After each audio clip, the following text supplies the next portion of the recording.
पुंडलिक वरदे हरि विठ्ठल श्री ज्ञानदेव तुकाराम।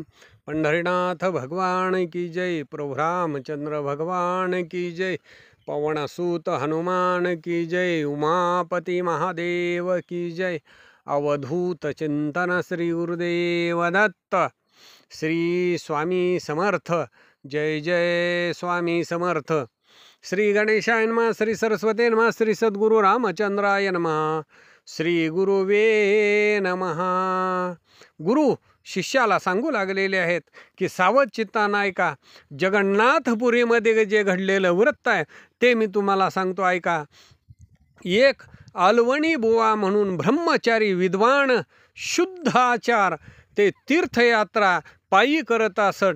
मोठे तपस्वी असे असणारे अलवणी बुवा त्यांनी 4 धामयात्रा केली. वेदोक्त कर्म, सनातन धर्म, फल इच्छा रहित निष्काम अशी परमार्थ बुद्धी ज्यांच्याकडे होती तेच अलवणी बुवा डाकोरनाथ गावामध्ये नित्य नियमानं अनुष्ठान व्रत करत होते.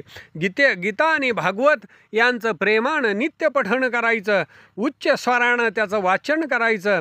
आणि म्हणून पुण्य पादरामध्ये होतं पूर्व पुण्य सद्भाग्य. आणि त्याच्यामुळं तीव्र असं वैराग्य, निस्पृह सत्पुरुष, संसार भोगविरहित असे ते अलवणी साधू वा जगन्नाथाच्या दर्शनासाठी आणि जाऊ लागलेले आहेत. 3 शिष्य त्यांच्याबरोबर 3 जण जगदीश्वराच्या ठिकाणी पोचले गेलेले आहेत. अलवणी बुवांची प्रकृती तिथं जगन्नाथपुरीला गेल्याच्या नंतर अस्वस्थ झाली. त्यांच्याबरोबर असलेले 3 जण तेही जरेनं व्यापले गेलेले आहेत. ताप फणफणला गेलेला आहे, वृद्ध झालेले आहेत आणि म्हणून व्याकुळ अवस्था झाली. म्हणू लागले, हे जगदीश्वरा, हे जगन्नाथा, हे काय घडलं गेलेलं आहे. 7 दिवस अन्न पाणी मिळालं नाही. दुर्लभ अशी अवस्था झालेली आहे. तहान लागलेली आहे, भूक लागलेली आहे, जीव व्याकुळ झालेला आहे. त्या धर्मशाळेमध्ये अलवणी बुवा सहित हे 4 जण तिथं पडले गेलेले आहेत. परिपक्व अन्न कुठं मिळेना, कुणाला अन्न मागितलं तरी कुणी देईना आणि 4 जणांना एका जागेवरून उठता येईना. तिथं यात्रेसाठी लोकांची दाटी झालेली होती. लोक मोठ्या शास्त्रांच्या गप्पा सांगत होते, पण त्यांच्या अंतःकरणामध्ये मनामध्ये परोपकार आणि दया मात्र नाही. स्वतः मात्र करंटे असणारे मी उदार आहे म्हणून लोकांमध्ये सांगतात, पण अंतःकरणामध्ये मात्र तळमळ तळमळ जीव व्याकुळ होतो. औदार्य हे दांभिकपणाचं असतं. आम्हाला लोकांनी मोठं म्हणावं याच्यासाठी ते बाह्यरंग दाखवतात. निचाची संगती त्यांना गोड वाटते आणि साधूंना पाहिलं की वेडे आहेत असं म्हणतात. स्वधर्म वर्णाश्रमाची त्यांना चाड नसून नीच लोकाबरोबर ते रमण करतात. वरवरती असणाऱ्या गोष्टी दाखवतात. अंतःकरणामध्ये मात्र कपट खुणा भरलेल्या असतात. विद्वान साधूचे सद्गुण पाहून ते नाक मुरडतात. आमचा वंश, आमचे आई वडील, आमची कीर्ती उत्तम, आम्हाला जे वाहवा म्हणतील त्यांनाच आम्ही दान देऊ असे म्हणणारे वडिलोपार्जित नीचवृत्ती, त्या नीचवृत्तीनं संपत्ती मिळालेली आणि त्याच्यामुळे ते मोठे मानतात, पण ते दांभिक आणि कपटी असतात. असे दीर्घद्वेषी जे असतात ते नीच असतात आणि उन्मत्तपणानं आम्ही उच्च आहोत असं सांगतात. पण जसं तांदळातला खडा जर नाही निवडला तर मग तो दात पाडतो आणि स्वादरहित असं जर अन्न भक्षण केलं तर त्या व्यक्तीला रोग होतो. म्हणून खरे साधू संत विद्वज्जन हे निवडावे लागतात, निवडत होत असते. त्याच वेळेला लोकांचं कल्याण होतं.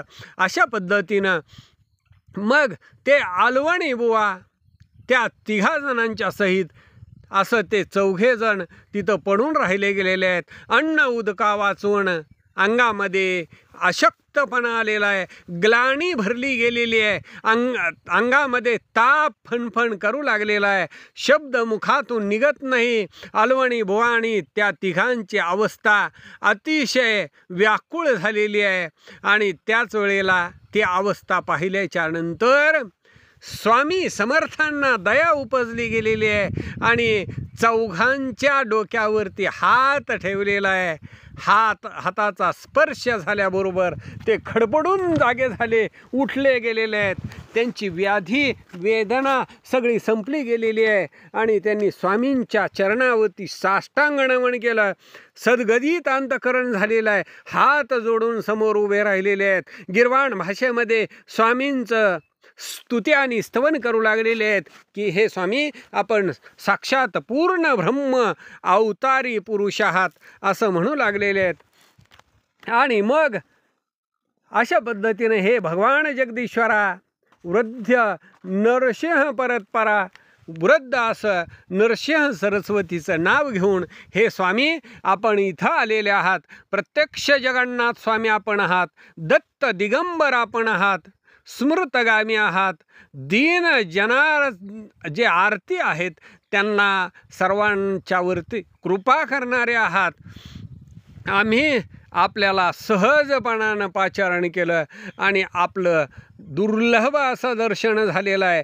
आणि मग आपण कोणत्या ठिकाणी वास्तव्य करता, आपलं स्थान कोणतं, भोजन कुठं करता, त्यावेळेला स्वामी हे प्रसन्न झालेले आहेत आणि निवेदन करू लागलेले आहेत.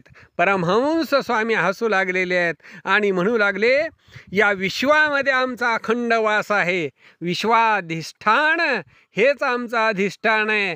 हे विश्व आमच्यापासून भिन्न नाहीच, पण तुम्हाला श्रुत व्हावं म्हणून यथार्थ विहित आमची जी स्थानं आहेत ती सांगतो. सह्याद्री पर्वत, गिरनार पर्वत, काशी क्षेत्र, मातापूर, करवीर, पांचाळेश्वर नगर, नृसिंहवाडी, औदुंबर, करंजनगर, नृसिंहवाडी, गाणगापूर, कुरुक्षेत्र, हरिद्वार, हिमाचल, रामेश्वर, द्वारकानगरी. आम्ही नित्य गंगेचं स्नान करतो आणि अद्वैत असं परमामृत प्राशन करतो. तुंगभद्रा, प्रवरापान, भिक्षाटन सर्वत्र होतो. आबू, श्रीगिरी, मेरू पर्वत, गिरीकर्णिक, अंबा, काली, सरस्वत्यादिक अनंत आमची स्थानं आहेत. अष्टविनायक, वक्रतुंड, ब्रह्मकपाट, केदारकुंड आमचे स्नान पिंड ब्रह्मांड आहे. 12 ज्योतिर्लिंगाच्या ठिकाणी आमचं वास्तव्य आहे. तीर्थ क्षेत्र, देव, संस्थान अखिल आमचं स्थान आहे. सर्वत्र व्यापक, निर्मळ, चिरकाल स्वतः सिद्ध भरलेलो आहे. वृद्ध नरसिंह सरस्वती अशा पद्धतीनं अलवणी बुवांना बोध करू लागलेले आहेत. या विश्वामध्ये जगन्नाथ भरलेला आहे. श्री नृसिंह स्वामी समर्थ दर्शन स्मरणानं सकलाचा अर्थ प्राप्त होईल आणि अनर्थ सगळी नष्ट होतील असं यतींचं भाषण अलवणी बुवांनी ऐकलं. पायावरती साष्टांग नमन केलेलं आहे. आणि मग अशा पद्धतीनं त्याच वेळेला श्री सद्गुरू वृद्ध नरसिंह सरस्वती म्हणजे स्वामी समर्थांनी आपणच स्वामी जगन्नाथ ऐक्य रूपानं ज्ञान योग तत्वार्थ कृतार्थ असं दर्शन दिलेलं आहे असं सांगितलं. अलवणी बुवा प्रार्थना करू लागलेले आहेत. त्यावेळेला काय व्रत घडलं श्रोत्यांनी सावध होऊन लक्ष देऊन ऐकावं. विश्वंभर चरित्र तिथं झालं. सुंदर असा एक विशाल घर तिथं निर्माण झालं. तिथं अतिशय सुंदर शोभिवंत निर्मळ दिसू लागलेलं आहे. उत्तम सुगंधित रुचकर असं पाणी तिथं आहे. स्वच्छ पात्र पाण्याने भरलेले आहेत. त्याच्यानंतर तिथं फुलांच्या बागा, फुलांचा सुवास येऊ लागलेला आहे. फुलांच्या बागा घनदाट दिसू लागलेल्या आहेत. चित्र विचित्र आचाड दिसू लागलेले आहेत. आणि तिथंच 4 पाट टाकले गेलेले आहेत, दिसू लागलेले आहेत. त्याच्या समोर ताट वाढले गेलेले आहेत आणि त्या 4 पाटांच्या समोर वाढलेल्या ताटामध्ये चटण्या, कोशिंबिरी, मीठ, रसभरीत अशा भाज्या, पंचामृत, लोणची, पापड, कुरवड्या, सुवासिक असा अन्न आहे आणि सुंदर पक्वान्न, लाडू, मोदक, दही, खीर, सुगंधित शुद्ध असं तूप, अद्रक, जंबीर, जे कडवट असणारे आम्ल पदार्थ असे जे पदार्थ आहेत तेही त्याच्यामध्ये आहेत. शुद्ध पात्रामध्ये रसभरीत असे विविध पदार्थ तिथं दिसू लागलेले आहेत. सुवासिक स्वच्छ असं पाणी, त्या पाण्याची पात्र समोर ठेवलेली आहेत. मुख शुद्धीसाठी सुपारी आहे आणि त्याच्याबरोबरच 13 गुणांनी युक्त पूग येला लवंग कर्पूर, जाय पत्रे जाती फळ केशर, कस्तुरी कंकोळ सुधा खादीर आणि नागवेली दळे असे असणारे जी 13 गुणांनी युक्त असा पानाचा विळा आणि त्याच्याजवळ हिरण्य दक्षिणा अतिशय सोज्वळपणाने ठेवलेली आहे. हे सर्व पाहिलं गेलेलं आहे आणि स्वामी समर्थ अलवाणी बुवासहित त्या चौघांना म्हणू लागलेले आहेत, आता ताबडतोब उठा, तुम्ही 4घे जण भुकेनं व्याकुळ झालेले आहात, तरी भोजनाचा आनंद घ्या, अजिबात विलंब करू नका. सर्व सिद्ध पात्र वाढून ठेवलेले आहेत. त्यावेळेला ते 4घे जण इकडं तिकडं पाहू लागलेले आहेत. अद्भुत असं आश्चर्य त्यांच्या मनामध्ये वाटू लागलेलं आहे आणि मग 4घ जण भोजनासाठी बसलेले आहेत. अतृप्त यथास्थित असं जेवण केलेलं आहे. मुख शुद्धीसाठी 13 पदार्थांनी युक्त असा पानाचा विडा भक्षण केलेला आहे. हे सगळं दृश्य तिथं असलेले सगळे लोक कौतुक पाहू लागलेले आहेत. 7 दिवसाचे उपाशी 4घे जण अन्न पाण्याविरहित होते आणि व्याधीनं, आजारानं, जरेनं व्याप्त झालेले, क्लेश भोगणारे, पण त्यांच्यावरती आज स्वामींची कृपा झाली. अद्भुत असं नवलक्षणामध्ये घडलं गेलेलं आहे आणि म्हणून सगळे लोक आश्चर्य करू लागलेले आहेत, आश्चर्यानं पाहू लागलेले आहेत. 4घे जण यथेष्ट जेवण केलेलं आहे, पानाचे विडे भक्षण केले, दक्षिणा घेतलेली आहे आणि त्याच वेळेला त्यांना चौऱ्या ढाळण्यासाठी 4 सेवक त्यांच्याजवळ उभे राहिलेले आहेत. त्यांना वारा घालू लागलेले आहेत. परमेश्वराची अघटित लीला आहे आणि मग मात्र सगळे लोक धावत पळत आले आणि स्वामींच्या पायावरती लोटांगण घालू लागलेले आहेत, आलिंगन देऊ लागलेले आहेत. लोक म्हणू लागलेले आहेत, जगन्नाथाचं स्वरूप आम्हाला कळालंच नाही, पण आमच्या पदरामध्ये पुण्य नसताना सुद्धा आज आम्हाला स्वामींचं दर्शन घडलं गेलेलं आहे. म्हणून हे स्वामी, आपण आमच्यावरती कृपादृष्टी करावी, सर्वार्थ आमचं साध्य होईल. अघटित तेच आम्ही आमच्या डोळ्यांनी पाहिलेलं आहे. कर्तुमान्यथा जगदुत्पत्ती स्थिती संहार करणारे जगत प्राण, जगदुद्धार जगन्नाथ आपण आहात असं म्हणून सगळेजण दर्शन घेऊ लागलेले आहेत. त्याच वेळेला तिथे एक असणारा जन्म अंध ब्राह्मण आलेला आहे आणि तो म्हणू लागलेला आहे, हे गुरुवर्या, हे स्वामी, आपण मला दर्शन द्यावं, मला आपल्या दर्शनाची इच्छा झालेली आहे. त्यावेळेला सद्गुरू हे त्याच्याकडं पाहू लागलेले आहेत. त्यानं दृढ निश्चय केला गेलेला आहे. तो जन्म अंध असलेला ब्राह्मण म्हणू लागलेला आहे, हे सद्गुरू, हे स्वामी, आपण जर मला नाही दर्शन दिलं तर आत्ताच मी या ठिकाणी माझा प्राण देईन. त्याचा तो दृढ निश्चय पाहायला गेलेला आहे. श्री स्वामी समर्थांनी आपल्या गळ्यामध्ये असलेला फुलांचा हार काढला आणि त्याच्या अंगावरती फेकला गेलेला आहे. त्या ब्राह्मणानं तो घेतलेला आहे आणि आपल्या मस्तकाला लावला.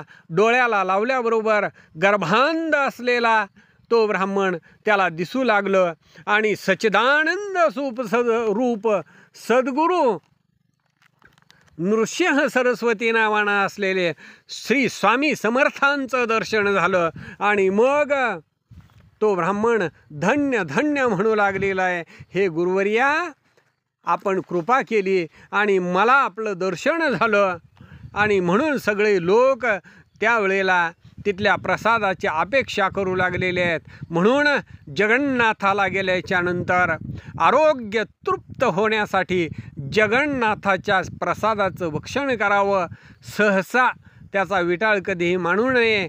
जगन्नाथाचा प्रसाद प्रहस्त म्हणून सगळे लोक हात पसरतात.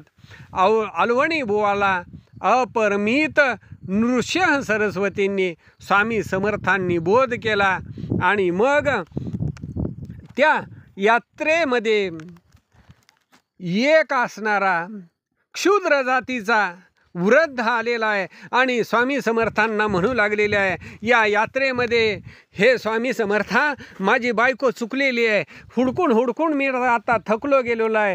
हे जे तान्ह बाळ आहे, या तान्ह्या बाळाचं रक्षण करत असताना मी चाकर झालेलो आहे, त्याची सेवा करतो आहे. पण माझी बायको काही सापडत नाही. हे स्वामी समर्था माझी बायको तेवढी शोधून द्या. असं समर्थांनी ऐकल्याच्या नंतर समर्थ त्या वृद्धाला म्हणू लागलेले आहेत की अरे मरणाच्या द्वारामध्ये बसला गेलेला आहेस, तरीसुद्धा अद्यापवरी तुझी वासना हे थेरड्या तिळभरसुद्धा कमी झालेलं नाही. लाज वाटत नाही का तुला? 80 वर्षाचं तुझं वय झालं आणि मृत्यूचा समय तुझा जवळ आलेला आहे, तरीसुद्धा तुझी कामवासना तुझ्यामध्ये अजून शिल्लकच आहे. तुझा मनोजय कधी होईल?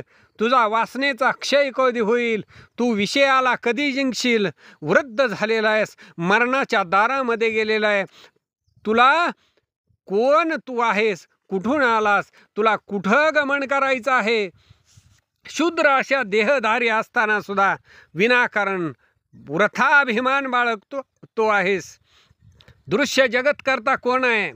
आणि तू दृश्य असा जड देह नव्हेस. हा येता दृश्य विचार कर. विषय भ्रांतीनं तू भुलला गेलेला आहेस. पूर्वीचा तू तेली होतास. माझा दास असून सुद्धा तुला ओळख कशी पटेना गेलेली आहे. तू मला कसा ओळखतच नाहीस असं म्हटल्याच्या नंतर मग समर्थांनी सेवकांना सांगितलं, ह्याची भ्रांती गेलेली नाही, हे भस्म घ्या आणि याच्या कपाळाला लावा. शिष्यांनी ते भस्म घेऊन त्या शूद्राच्या कपाळाला लावलं. कपाळाला लावल्याबरोबर पूर्वजन्माची त्याला आठवण झाली. धावून स्वामी समर्थांच्या नृसिंह सरस्वतींच्या गुरुच्या पाया पडू लागलेला आहे. म्हणू लागलेला आहे, मी जातीचा तेली माझा अभेर का केला? मी संसाराच्या खटाटोपामध्ये वश झालो, त्रिविध तापानं गांजलो. मला या संसाराच्या मोहपाशातून मुक्त करा. परिग्रह संग ठेवा. आपल्या पायाच्या जवळ अभंग मला ठेवा. अशी करुणा करू लागलेला आहे. त्याच वेळेला त्या वृद्धाची स्त्री तिथं आलेली आहे आणि काय पाहता पतीला पाहिल्याच्या नंतर तिला अतिशय आनंद झालेला आहे. ते जे बाळ होतं तिनं कमरेवरती उचलून घेतलेलं आहे आणि वारंवार आपल्या नवऱ्याच्या गळ्याला मिठी मारू लागलेली आहे. प्रेम भरीत अशा मिठ्या घालू लागली आणि वार माया प्रपंचाची गाठी आहे. आणि हे सगळे लोक कौतुक पाहू लागले. वृद्ध तेली मात्र स्त्रीला म्हणू लागलेला आहे, श्री गुरु समर्थांच्या पायावरती तू मस्तक ठेव. ईश्वर अवतार जगाचा उद्धार करणारा आमचा पालक सर्वस्वी आहे. आणि मग दोघांनी साष्टांग नमन केलं. स्वामी चरित्र अपार आणि गहन आहे. दर्शनानं परम पावन झालो. पूर्वजन्माचं ज्ञान प्राप्त झालं. दोघंही स्वामी समर्थांच्या नृसिंह सरस्वतींच्या पायावरती लुळू लागलेले आहेत आणि आपल्याच पायाजवळ ठेवा अशी विनंती करू लागलेले आहेत. स्वस्वरूपाच्या ठिकाणी आम्हाला मिळवा असं म्हणू लागले. नृसिंह सरस्वती त्यावेळेला म्हणू लागलेले आहेत, तुमची शुभ कामना पूर्ण होईल असा आशीर्वाद सर्व जनांना दिला आणि स्वामी समर्थ अंतर्धान पावले. सर्व लोकांना आश्चर्य वाटलं. म्हणू लागले, साक्षात पूर्ण ब्रह्म परमहंस हे स्वामी समर्थ आहेत असं म्हणून सर्वजण स्वतःच्या घराकडं परतले. सद्गुरूंच्या पायांचं चिंतन करू लागलेले आहेत. तेच आलवणी बुवा बडोद्यामध्ये राहिले गेलेले आहेत आणि त्यांनीच सर्व जनांचा असणारा उद्धार व्हावा याच्यासाठी लोककल्याणासाठी राहिले. आणि ते बुवा मीठ खात नव्हते, लवण भक्षित नव्हते, म्हणून त्यांना अलवणी असं नाव प्रसिद्ध होतं. आणि त्याच अलवणी बुवांनी हे सर्व श्री गुरूंचं चरित्र मला सांगितलं आणि तेच मी या ग्रंथामध्ये लिहिलं गेलेलं आहे असं ग्रंथकर्ते ब्रह्मनिष्ठ वामनरावजी वैद्य श्रोत्यांना सांगू लागलेले आहेत. आणि त्याच्यामुळं हे पूर्ण भरवशाचं वृत्त आहे. सत्यपणा तोच ग्रंथामध्ये सांगितला गेलेला आहे. याच्यामध्ये किंचितसुद्धा मनाचं किंवा कल्पिलेलं असं काहीच नाही.